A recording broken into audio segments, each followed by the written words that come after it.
Who in here knows what ring check is? Hey, Lee. And anyhow, this is ring check. And until it popped out, you really couldn't see it.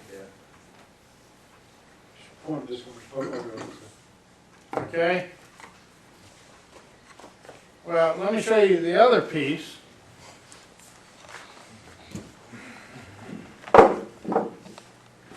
This was the piece I was going to use for my demo tonight. And I put it on the lathe, and one of the most dangerous times of turning is having a piece on here that's not round like this, that is not balanced. So I never stand here when I first put a piece on the lathe. And fortunately, I was standing over here when that piece went flying clear across the room.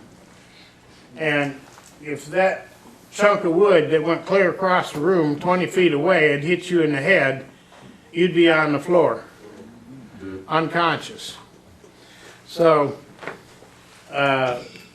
it's something to be aware of. I could not see the ring check in there till it flew away. The other thing is I thought I had the lathe set on a slow enough speed, and I turned the lathe on and it just started running. Well, I have this lathe here turned on now, and I turned it off with the speed control, so it's never going to start at high speed. So that's one thing. If you've got a variable speed lathe, use your speed control to turn it on and off, and then that won't be happening when something like this comes apart on you. Check. Lathe safety. I've got this between centers. I pre-drilled a hole down through the bark. Don't put one of these stub centers right into the bark and expect it to hold, particularly if you've got a large piece of wood. If you just got a little piece, you can probably get away with it. But if you pre-drill it and then put a stub center in there or a spur drive, and on the spur drives, the ones that come with the lathe have the 4 points on it. If you grind 2 of those points way back, so you got 2 long ones and 2 short ones, and then put the long ones in with the grain, it'll hold a lot better. But what happens with all 4 of them the same length, if you get a catch and it turns, it instantly goes off center. Or if you do it the other way, it'll stay on center. This stub center here, if it spins, it still stays on center. Okay, what are we going to do about shape on this? Before I hollow out the inside, I need to establish some shape on the outside, but not down to my final cut, because once I take material out of the inside, the wood's going to move some, and because this is not really dry, it's going to shrink a little bit, and it's going to go oval. So the first thing I need to do on this is establish some lines, and so I'm going to put a line around here. You can see the bark edge there and the bark edge here, so I've got this pretty uniform. And so I'm going to make my low point somewhere around there. By the way, this is a watercolor pencil. It works really great on wet wood. You can get them at any art supply place, but it writes on wet wood a whole lot better than, because it's water soluble, than a lead pencil. And you get purple or something like that, you can really see it. So, I'm ready to start turning on that, but let's talk about tools. There's sharpening tools. If you ask 100 people how to sharpen a tool, you'll get 100 different answers. And they'll tell you, oh, it's got to be this angle. Well, that angle there depends, the angle here determines where the handle is going to be. So what's works and comfortable for one person isn't necessarily going to be work and comfortable for you. And then also, I've got this one ground, so I can cut down in here like that. This one's got to be like that, and I can get down to the bottom of the bowl with this grind here. Let me pass that around. And it's really just important that it is sharp and that you can turn with it and you're comfortable to turn with it. Here's another angle right here, which puts the handle way over there versus right here. And that can be to your advantage or disadvantage, depending on where you're at with the piece and what you're going to do with it. So let's try getting some shavings off here and see how much of a mess we can make. And who's going to be my designated catcher in case this goes flying?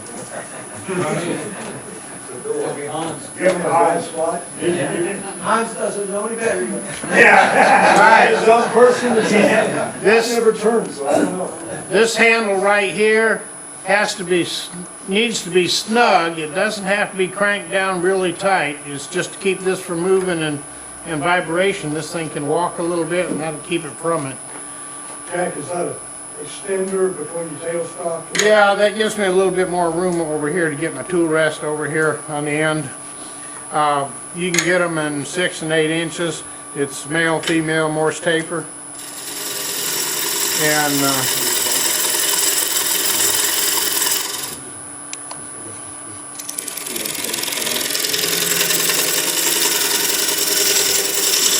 now, just about every time I see a demonstration, somebody's saying, well, what's the RPM? Well, the RPM isn't really important. It's the feet per minute past the tool. And so therefore, it depends on the diameter of the piece to what the RPM needs to be. So I really just go by the feel of the wood and the cut, and really don't pay any attention to what the RPM is, but right now it was 630, now it's 770. You want a comfortable speed to get a nice clean cut, and particularly when you're doing interrupted cut, the real slow speed gives you boom, boom, boom, boom. So the quicker you can get the speed up, the easier and quicker it's going to cut.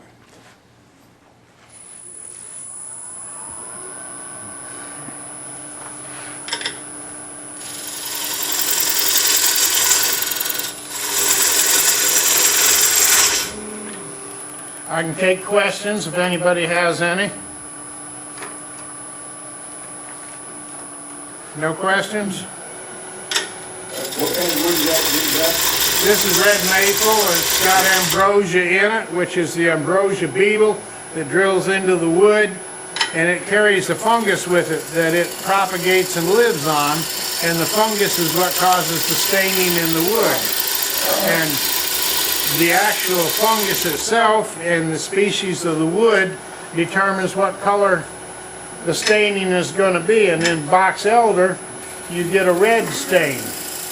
In the red maple, you get this gray stain.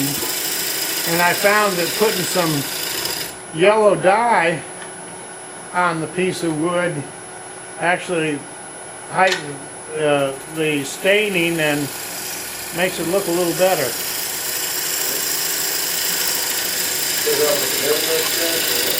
Pardon? Put the stain on with an airbrush or what?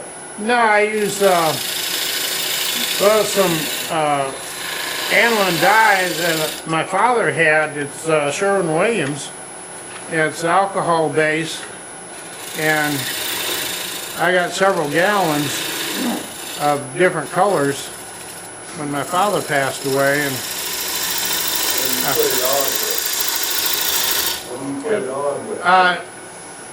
I can put it on with a piece of paper towel I take a piece of paper towel and hold it with some pliers or some tweezers and brush it on with that, but I can also airbrush it if I want to really control it. I like the alcohol base because it doesn't raise the wood grain like the water base, but actually the aniline dye you can use either. You can use it with water or alcohol. Yeah, this is a secret question from a non-turner. Should you be wearing a face mask? Yeah, if that'll make you more comfortable, I'll wear a face mask. Or you want to wear it? I said I did. If He needs the bump seat. the reason I'm not wearing it is so you can hear me.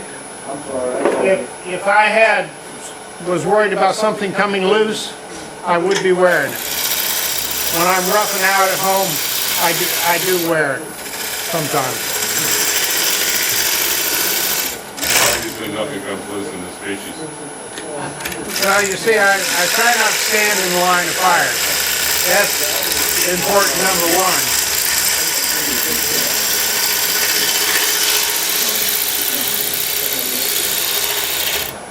I'm using a bowl gouge here, and since the grain is orientated at right angle to the bed, do not ever use a roughing gouge. You can use a roughing gouge when the grain is going with the bed.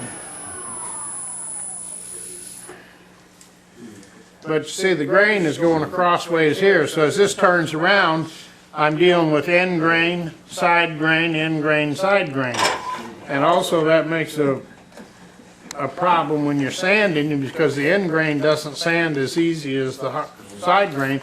So if you just hold a piece of sandpaper on here to sand it, you're going to sand the face grain really nice and quick, and the end grain is going to stay rough. So I power sand with an electric drill, and I'll stop the lathe and I'll concentrate on the end grain part, and then I'll turn the lathe on and blend it all together and stop the lathe and look at it again. Yeah. Jack, do you already have an exterior shape in mind? Do you want to wait until you see what the grain looks like? Yeah, I'm going for what I did on that first piece over there. So thank you for asking.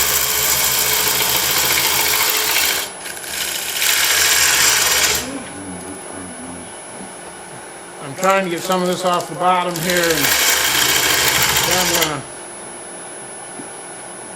to get this thing turned around and put it on the chuck.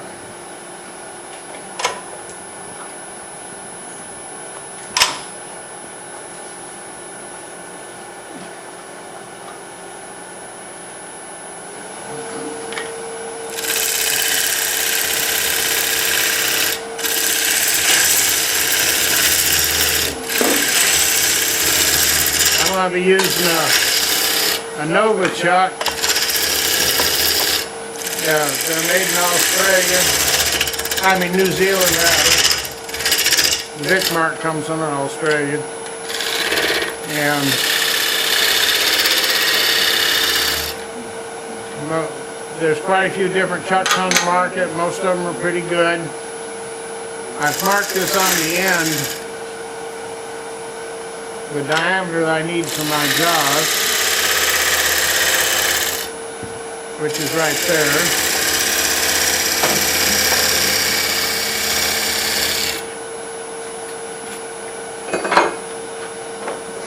And I'm going to put a dovetail on that.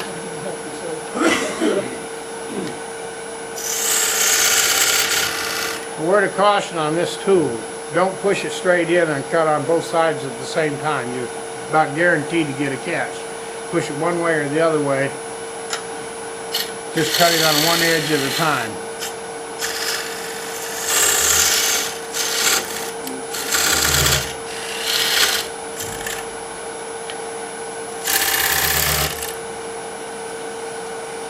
Okay.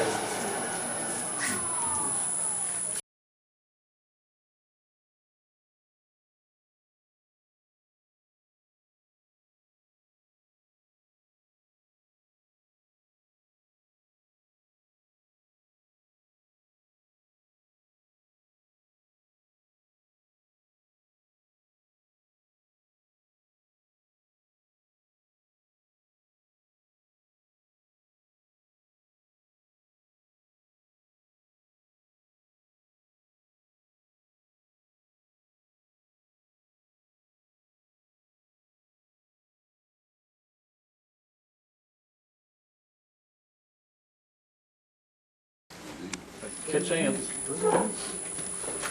Hans catching ants. And the bolt.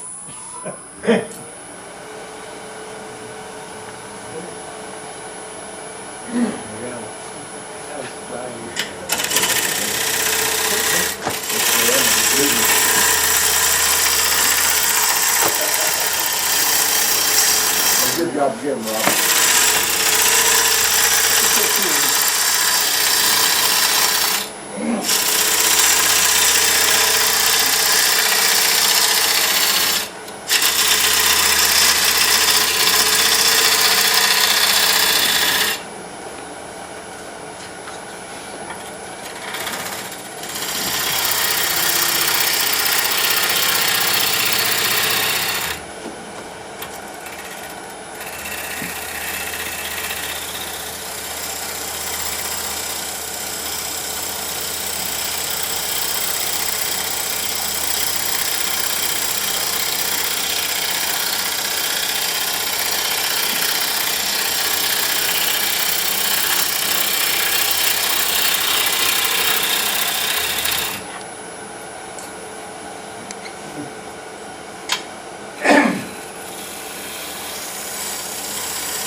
Don Vidal was telling me the other night about the four signs of a craftsman.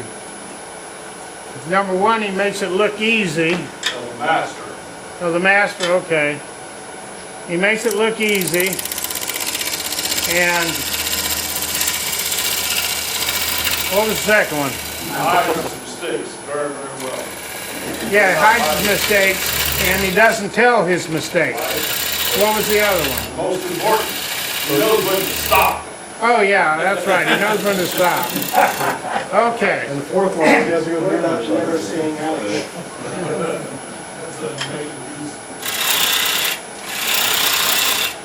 Now, I keep forgetting. I'm so used to hitting the switch.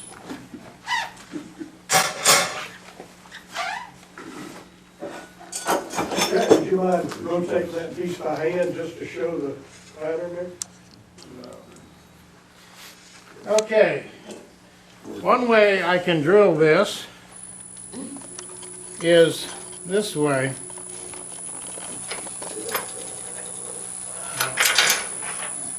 Let me just take that out of there, 'cause I'm gonna go back with the drill anyhow.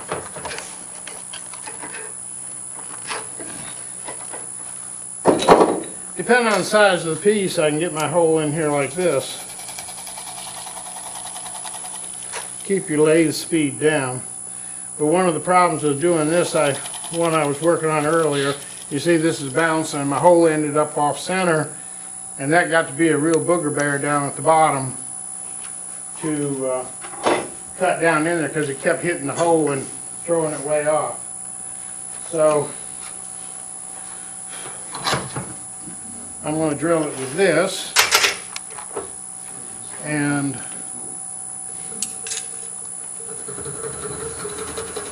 I've changed the angle on the bottom of this drill bit. Now see, that's a little bit off on me, so I can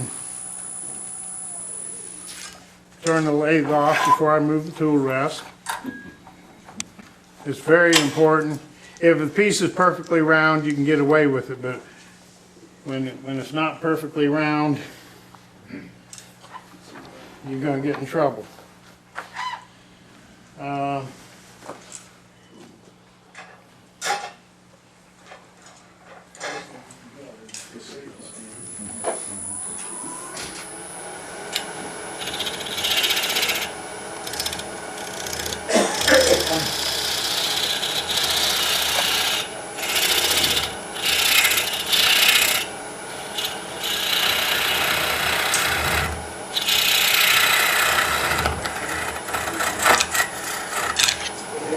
Obviously, when I put it in the chuck, I got a little bit off center, but it was seated tight in there. You'll see I did it again. I hit it with the switch instead of the...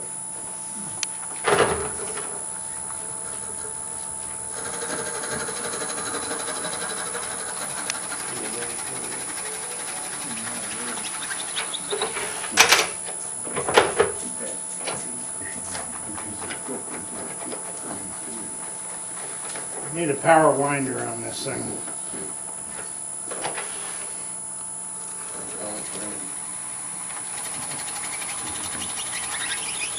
Probably be a good idea if I check my depth.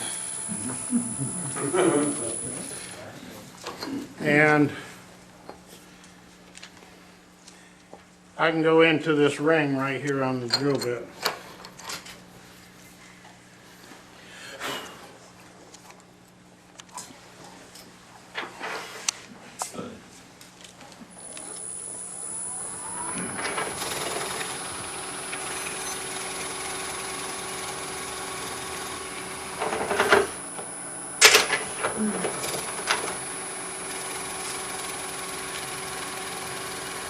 Now, I could drill the hole in there with my lathe tool, but it's a whole lot faster that way. And I've ground this where it's almost flat on the bottom, so then there's no sharp point on there, so I don't end up with a little divot down in the bottom of my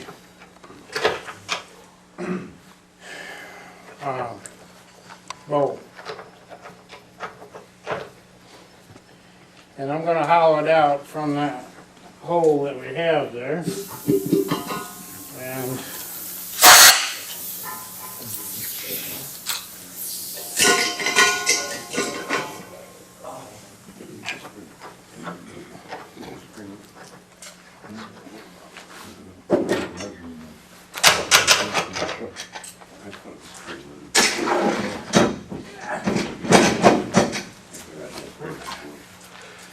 okay, now I'm going to do some hollowing with just the lathe tool.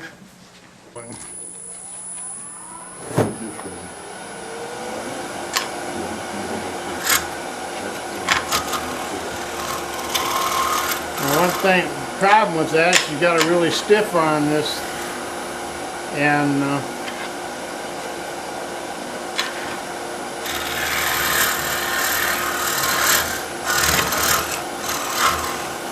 it can get away with from you, and you can get a catch real easy.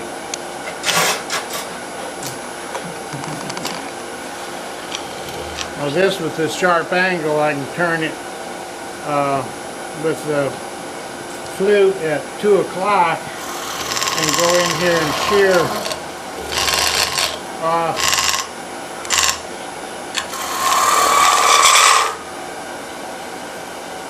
And then one thing I need to do is get some relief right under the bark. And so I got this little tool right here, which is a little on the small side, but it makes small cuts. And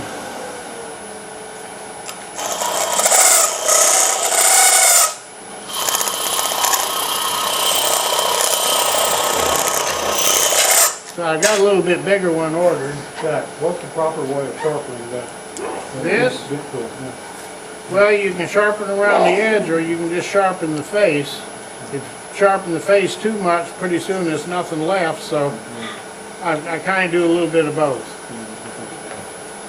Jack, does that have the same problem because of the way you're not running with the green, you're running with the... Yeah, well, It makes it a little bit... that's an awful small shank.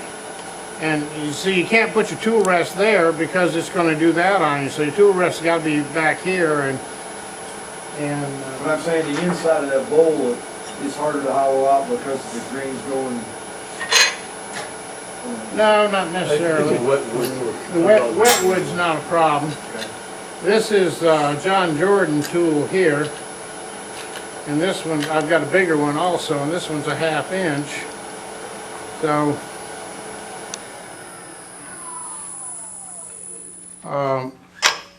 the tool rest is, I got to have that much off the tool rest, because if you do here, it's going to do that. So the cutter's in line with the shank back here. So now I'm going to have to back up my tool rest a little bit.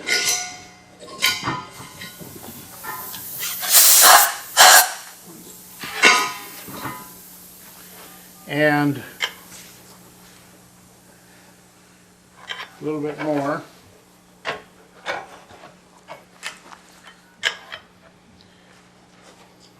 Okay.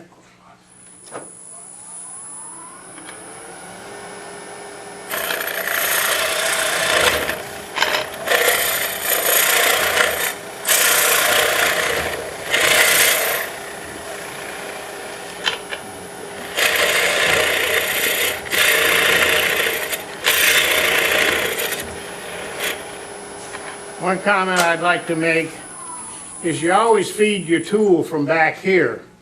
If you pull it across the tool rest,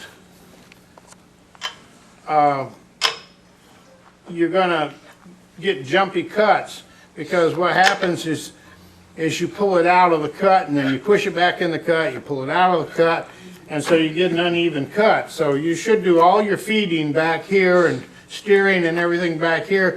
This hand here is only to hold it on the tool rest and steady it.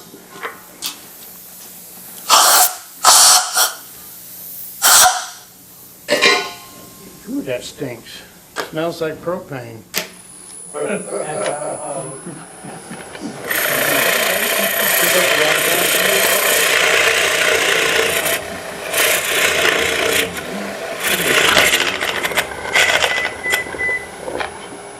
See that catch is spinning around on me? You don't admit that, Jack. It's Canadian term. We don't use that. Yeah, okay. The tool got away from me in any case.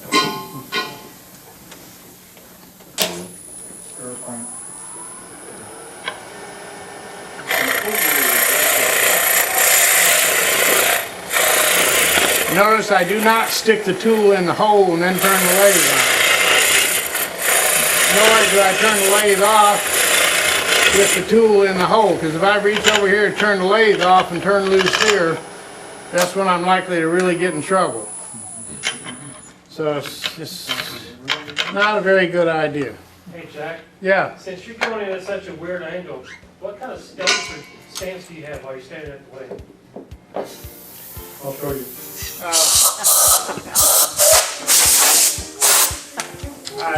I really haven't analyzed it.